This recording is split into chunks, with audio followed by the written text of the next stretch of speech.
The show goes on. This is the official show on the Fish on First podcast channel with me, Ely Sussman, the founder of Fish on First. At the end of the first season of Fish on First, the first Marlins season of it, I'm coming to you from the dark, wearing my winter beanie because we are about to enter the cold winter of the baseball offseason at the Marlins, getting swept by the Philadelphia Phillies in the National League Wildcard Series.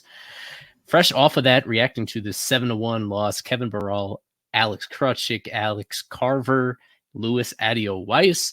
Once again, I start with Krutchik and his mood meter, and I think we marked it in the appropriate place here, right? Because even though it is so over for this team, it is what it is. They went up against a better Phillies team. They lost back-to-back games against them by a combined score of 11-2. It was lopsided, but Krutchik, I think, is that a fair assessment that they just were beat by a better team at this stage of the season?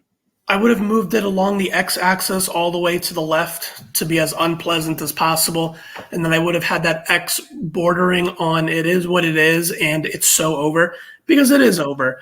But it also is what it is, because a lot of this team is under a lot of the big pieces around this team, and we'll talk about it later, are still going to be here next year. There's still a couple question marks here and there that I'm sure we'll get into either today or in a future pod. But for the most part, a lot of the guys that helped get them to where they are today will be back next year, and they are on the right side of their prime. And I'm excited about that. And I'm sure Kim is going to cook just like she did last offseason. And then they're bringing back the same coaching staff that seemed to work so well this year. So as of right now, at the very beginning of the offseason, I'm going to say that I'm optimistic going into next year. So it is what it is. To get into this game a little bit, we could go to Kevin on this. What was the moments in this game where you felt it really got away from the Marlins? They trailed throughout. Obviously, they didn't score or single run until the very last moment. If you could pinpoint one moment where you really thought that it was out of reach, what would you pick on? Bryson Stott grand slam. I think, Miami's been able to come back in so many of these games this year, and 3-0, that's fine. I mean, Miami almost came back from that, I guess, last night, if you want to say, although the bats were basically dormant. But tonight kind of felt like the same, but it kind of felt a little bit better. Aaron Nola was on the mound, and usually this Phillies bullpen kind of gives up a lot of leads, so he kind of felt pretty good there. I would say the Bryson Stott grand slam. I didn't expect it to happen, given Nardi was on the mound. He's pretty successful for the most part, but yeah.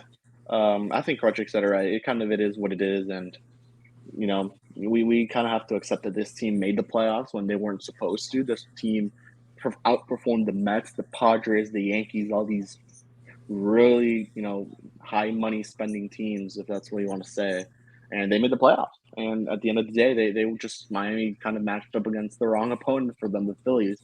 You kind of look back now at the other wild card. If Miami would have been the 6th seed, maybe they would have been in a Game 3 with Milwaukee.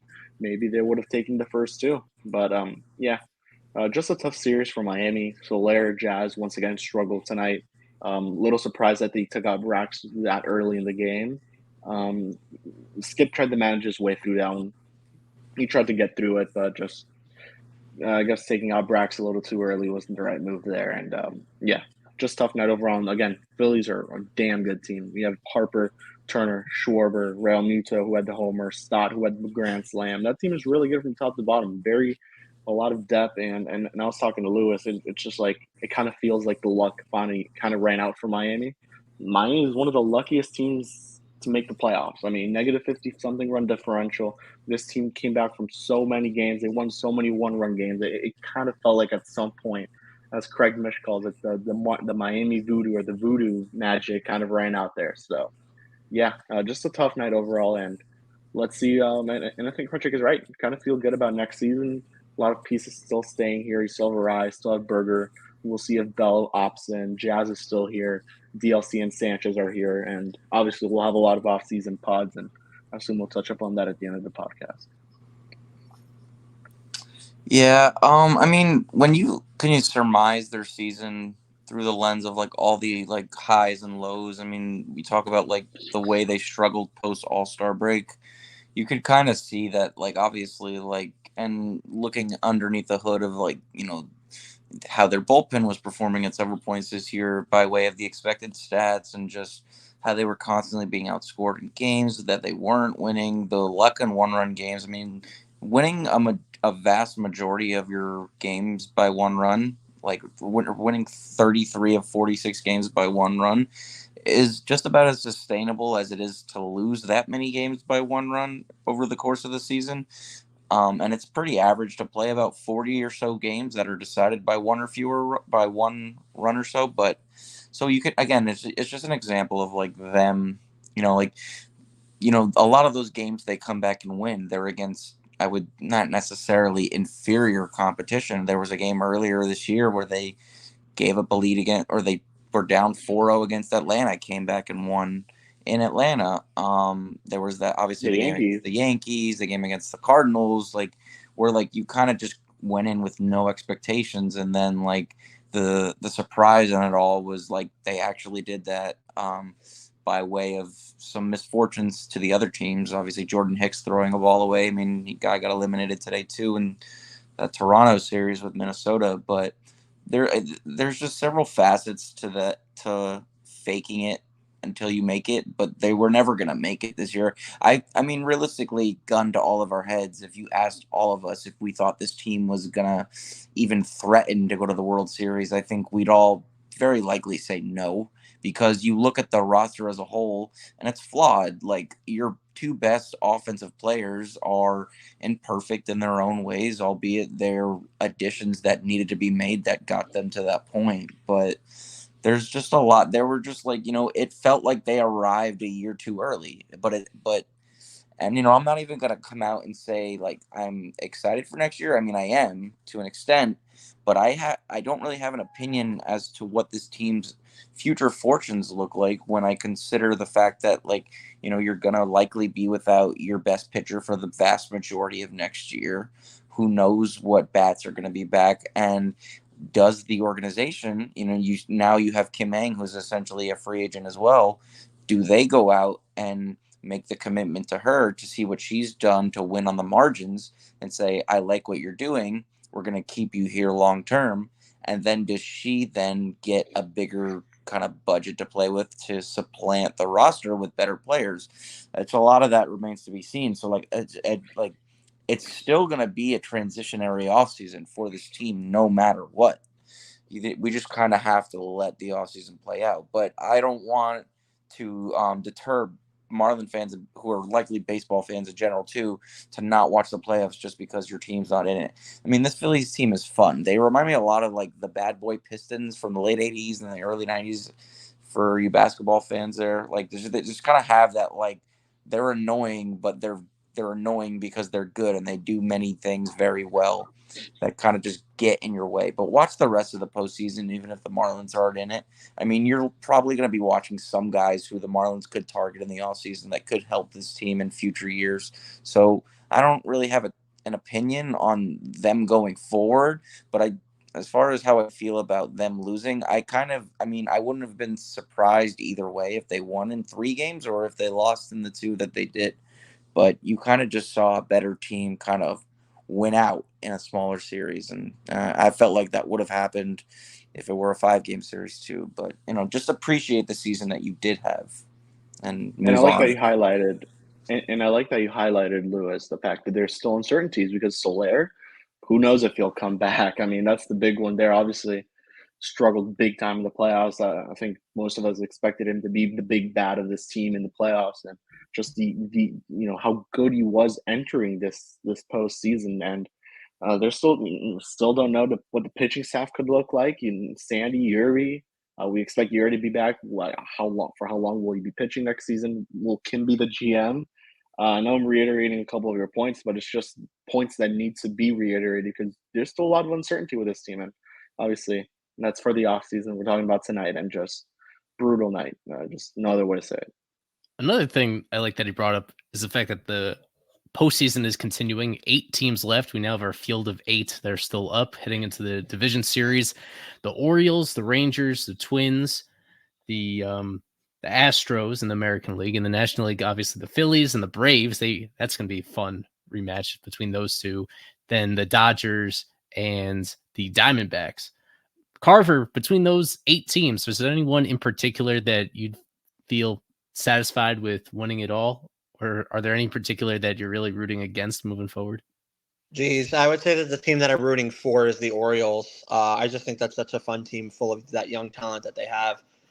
So cool to see it, just such a young team it's such in their infancy of building up the team that they have, make it as far as they have. So if I had a team to root for, now that the Marlins are out, of course, if I had a team that I'm rooting for, it's the Orioles. But if I had to pick a team to win everything, I don't think you can root against the Braves. I don't think you can root against the Dodgers. If I had to give it to one team, I would probably say it's probably going to be the Atlanta Braves. I know we all don't like to hear that because we're Marlins fans. Everybody listening is likely a Marlins fan, or at least right there with being a Marlins fan. Man, that Braves team is so scary good.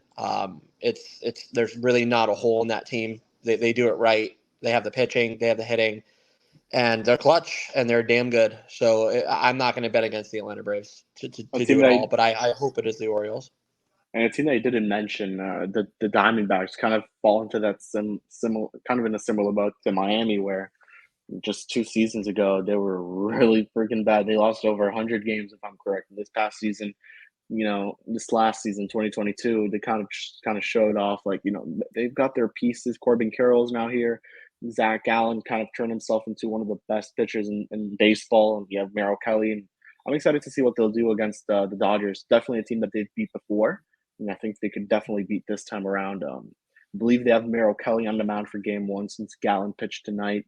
And LA will have probably Clayton Kershaw, if I had to guess, your boy Lewis. So, yeah, that's a team I'm definitely rooting for. Twins, you got to root for. Pablo's on that team. I think they have a good chance against the Astros. You have Carlos Correa there. Can't go wrong there. But yeah, we'll see. Just should be a fun. A lot of fun series coming up here for sure. A quick rundown of Marlins connections for these teams remaining. With the D-backs, as you already touched on, Zach Gallen being the ace of that team, and he did decently well in his postseason debut as we're recording this tonight to help the D-backs advance. The Dodgers obviously have Mickey Rowe, among others, but most prominently Miggy Rowe, we assume, is going to have some role on their team. With them, the Twins, Pablo Lopez. On the Phillies, as we saw firsthand, JT Realmuto is still very much one of the better catchers in all baseball. That home run that he hit in this game too, man. I didn't remember that catchers can do that. That catchers were allowed to hit the ball that hard. The Marlins have been deprived of that ever since that he left. But with the Orioles, they're managed by Brandon Hyde, who was a coach in the Marlins organization for quite a while before getting that first managerial job. And he went through some shit for years in Baltimore. He was there for a couple of 100-loss seasons and now has made out the other end. So we'll see how that goes. Well, those are some more prominent connections that we have. Double A champ for the Jacksonville Suns, right? Brandon Hyde, I believe so. Yeah, at least super cool. That team's going to be super good for a long time.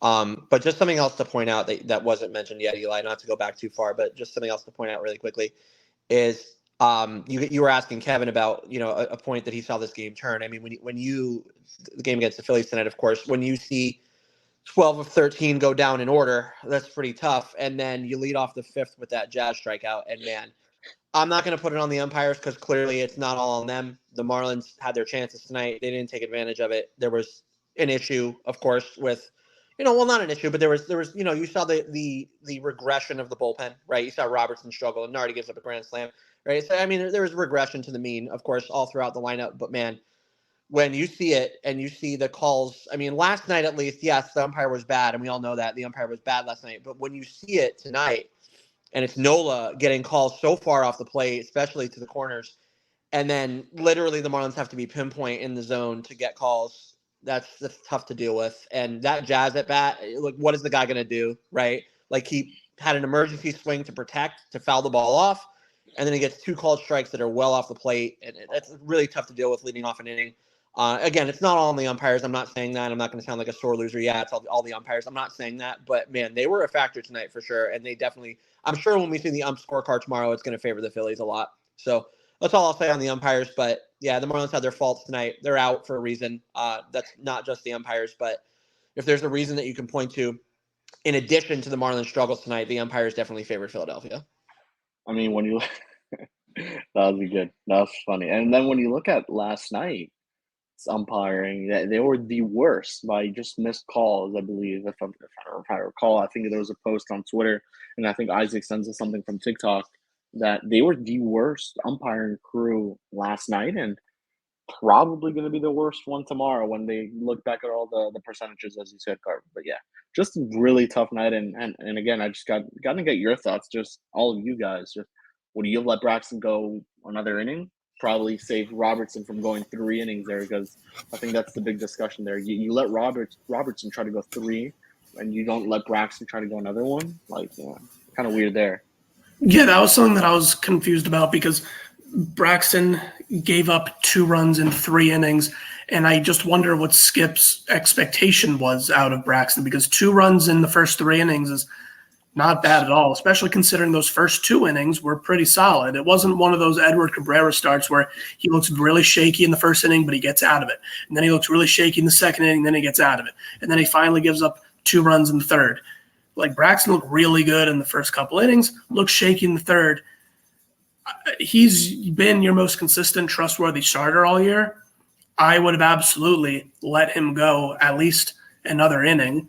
At that point, he had only faced the top half of the lineup twice. He hadn't faced the middle or the end of the lineup twice. I say let him go through that and see if he can get through that. And then to bring in Robertson, who actually didn't do too bad because he pitched 2 innings, so he gave a 1 run in 2 innings, which is still not great. But to do it in that spot where you were only down 2-0, and then it becomes an even bigger lead for the Phillies at that point. I don't know. I don't know why he was pulled in the third, and I don't know why Robertson was the first guy out if you are going to do that.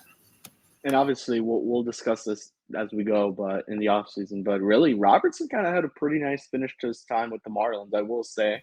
I know he gave up the homer tonight, but kind of in that 6th inning role, 5th inning when you need him, he looked pretty good.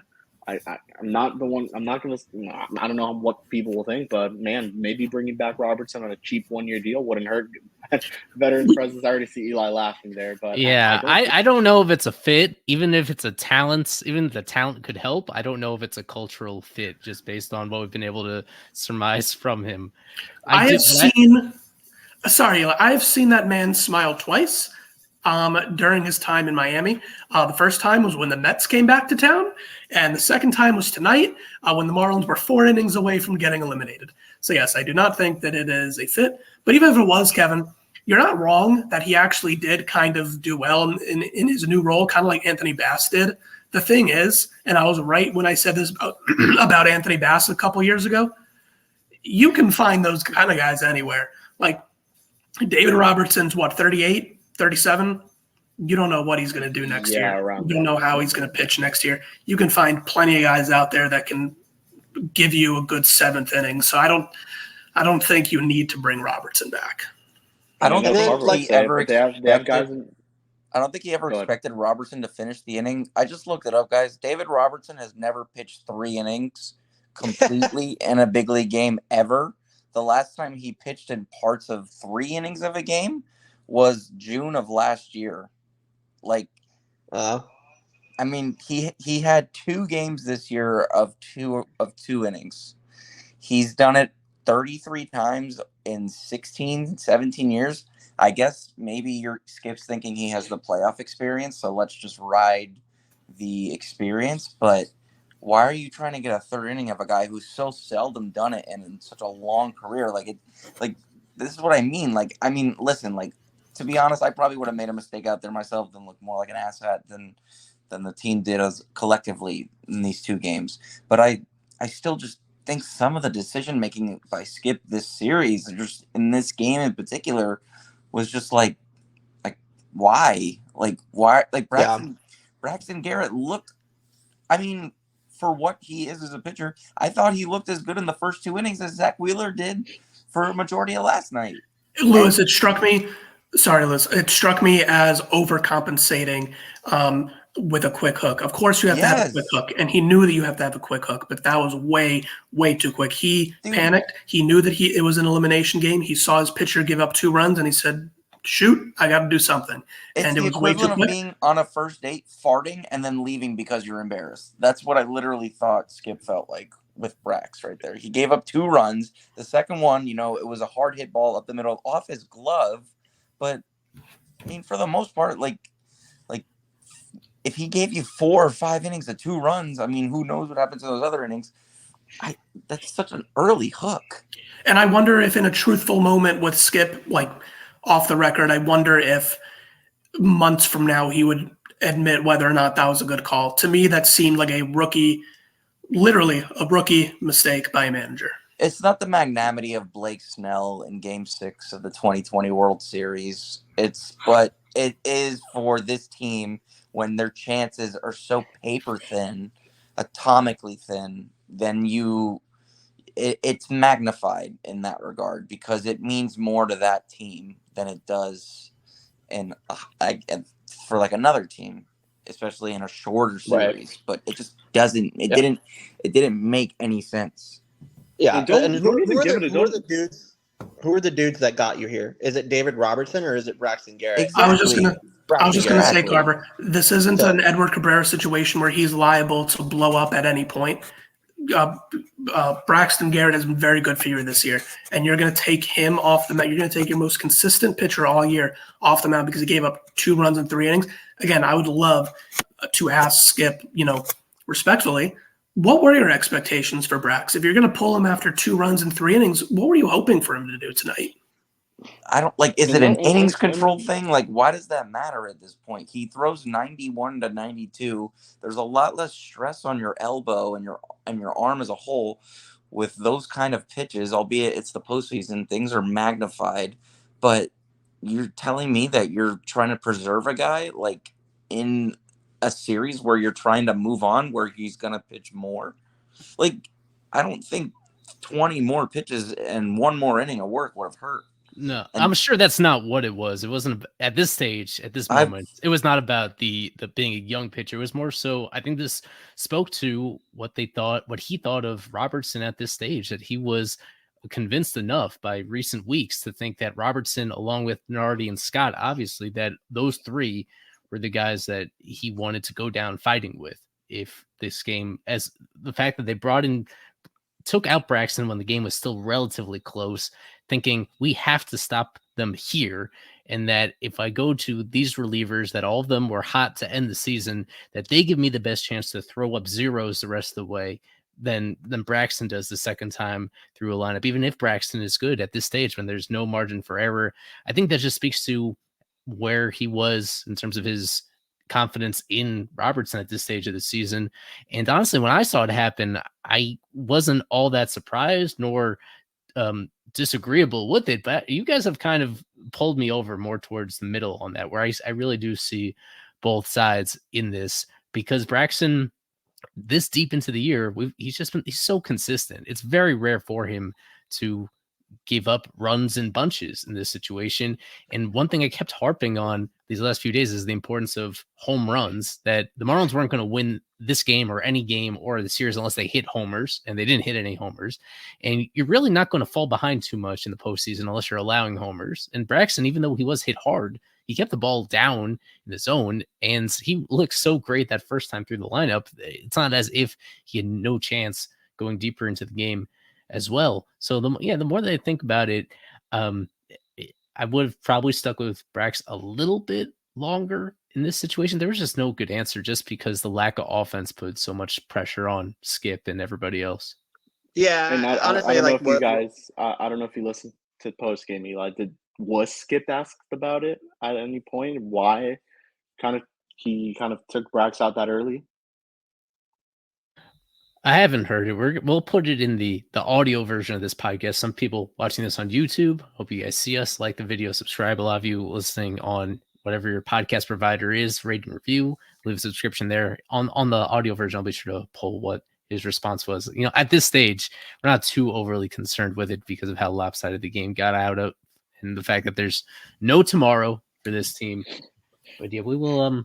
It was kind of a little bit of a bummer because Braxton, he earned this opportunity to start in this game, and it looked. I do want to reiterate how sharp he looked early on. He struck out 4 of the first 6 guys he faced, including Harper, including Schwarber. It was it looked really nice early on, and so it's not his fault that they lost this for sure. Yeah, And I I'll mean, say this: if if this was like Edward Cabrera, for example, I would agree with taking him out, keep the leash short, go with Robertson there because Edward, you never know, he could blow up at any moment, and I think Lewis said that. But like if this was Edward Cabrera, fine, do it. But not with Braxton Garrett, who hasn't walked that many batters all season. He has like a 183 walks per 9. He doesn't strike Kevin, out he many had the guys. He's gonna get second lowest walk rate for a pitcher with 150 innings pitched in a season in Marlins history. I mean, you're talking about there you go. elite control. Yeah, if you look at the mapping though, like if you look at the mapping tonight, especially if it's breaking pitch, the slider, he had it early, like Eli said, but there's a lot of pitches in the dirt, so it kind of comes down to the fact that maybe Skip thought he was losing it, and he didn't have his best pitch, and that is his best pitch. Is that breaking pitch? That's his best pitch. He kind of had the cutter a little bit. Fastball was okay. Zone didn't do him any favors, as we talked about before. So maybe he was a little bit frustrated on the mound as well. So maybe that's what he saw. But as we all said, to go away from the main guy or one of the main guys that got you here, to go to 2 innings, potentially 3 of Robertson, like as Lewis said, who hasn't done that in a long time. I didn't get it. I wasn't about that. You got to let Braxton at least run a little bit longer there, in my opinion. So it's going to be interesting to see what his comments are. But here we are. It's going to be a new season in 2024. We're going to be out at spring training, and we're going to see how this Marlins team looks. Maybe it looks a lot different, as Kevin said before, with Soler and Bell especially, but we'll see. In my interactions with Skip, and obviously he's not one to shy away from giving credit where credit's due to both players and the coaches in the front office for the overall sense of collaboration that they have together. I have to think that a situation like this was something that was discussed beforehand, and that this was likely a predetermined decision if they felt that they got down by, say, 2 or 3 runs early, that this was going to be the plan of attack that they would ride with, and that they weren't going to let Brax work too deep into games. But, I'm not really adding anything else beyond the fact of what you guys were saying, that, if this is your starter, you kind of have to ride him. I mean, look, if you looked at Logan Webb in like 2021, he's another comparable example to Brax, albeit I think he's a better pitcher.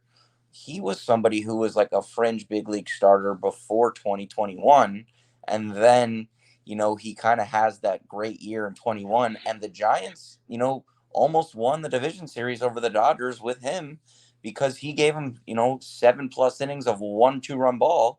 And they're in that position because they're trusting those guys. And, Webb's held up over the years. And, I'm not necessarily comparing the two as pitchers, but I think it's a similar situation where, sometimes players believe in the narrative of like a moment defining them and maybe being that kind of gateway to them further breaking out.